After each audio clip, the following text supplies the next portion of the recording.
I love Decorative Stitches, and the Pfaff Ambition 610 sewing machine has 110 stitches on this machine, and I'm just sewing some of them out in some of the variegated thread, and as you can see, they look so much more vibrant than just pictured on your screen. So that is why we encourage you to sew out a stitch book, and we have links below this YouTube video on how to stitch the ultimate stitch book. It's part of our Stitching Cosmos online course. You've seen some of the quilts that have the circles where we use decorative stitches in a whole new way, especially when we mix them in with some accessory feet. And there's 10 videos that you can watch for free.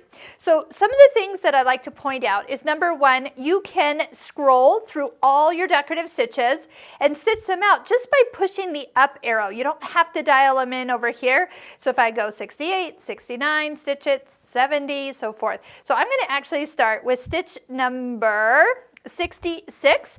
If the information is not showing here, touch the I for information, and it will guide you to which foot to use, which is 2A. That's what I've been using. Some stabilizer underneath your fabric is key, so even just some tearaway stabilizer. Make sure you take your IDT off and disengage it in the back, and then reduce your tension between 2 to 3. So maybe start at 2.5. That's a nice, easy place to go.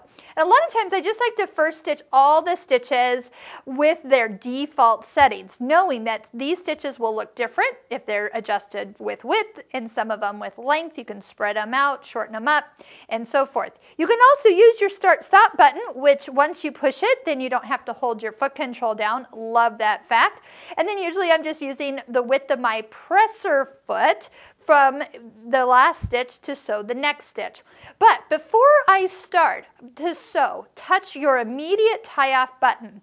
When you do touch this button, this light turns on. That means that when you get to the end of the pattern length that you want, and you kind of want it to finish the pattern it's on, it is ready to be told that by activating the reverse button. So I'll show you when I touch that, how we'll finish up the stitch and lock it all at once. So I'm going to go ahead and push the start-stop button. Sew out the decorative stitch, and I'm going to just sew enough repeats so I can see what it actually looks like. And then when I feel like it's time to finish it up, touch the reverse button at any time, and then watch it finish up with the locking stitches at the very end of the stitch. And look how perfect it is, and how much fun you can have if you check out all of our videos over at the Pfaff Stitching Cosmos online course.